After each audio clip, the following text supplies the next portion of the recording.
Peace. This is Watch for Wise Words Media back at y'all for another round, and we saw yet another disgusting display of boxing politics and the A side getting away with robbery yet again. See, this past weekend we saw young undefeated prospect Raymond Muratalla, who is the same Muratalla who has been calling out Shakur Stevenson for the past year and a half.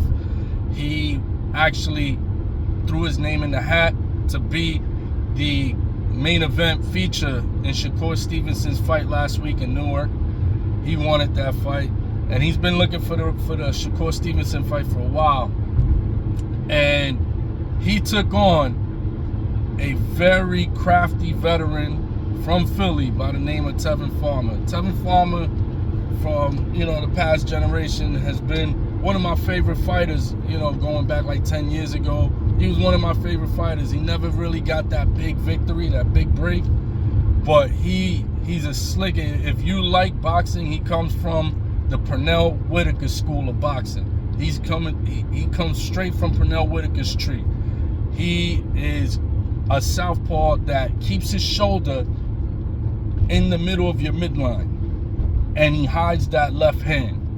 And because he does that, just like Whitaker used to do, that surprise left hand catches people flush. And we saw it multiple times in Saturday's fight. And the biased ESPN broadcast, man, Muratalla got caught flush in the third round by a Tevin Farmer straight left. And do you think that the ESPN broadcast gave you the no theatrics involved at all when Muratalla got caught? And multiple times, Tevin Farmer caught him flush, and all you heard was a nice shot by Farmer. Farmer with a nice shot. But then Muratalla would hit glove. So it was another one of those biased A-side fights. I think Muratalla won maybe 3 rounds. I'm giving him 3. Only like 2 really stand out. Like the last couple rounds. The last round he won by far.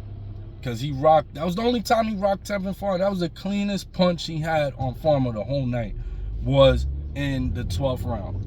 So, yeah, the whole night was pretty much controlled by Farmer. Farmer was the one that was controlling him. Even Tim Bradley, A-side politics, he had to try to keep it as clean as possible in his, in his descriptions. So he's like, oh, Muratalla is having trouble. Muratalla is having trouble. You heard him say it multiple times, because Muratalla was indeed having trouble against Tevin Farmer. Tevin Farmer was destroying him that whole fight. He couldn't cut the ring. Farmer was he would locate the exits and whoop right out the trap door, and it was a boxing display by Farmer. But in any event, A-side politics, the younger undefeated fighter, he got the victory. So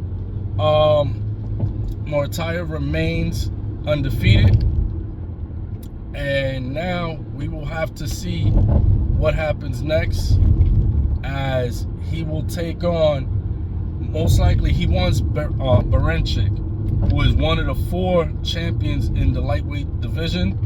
A fight with him and Baranchyk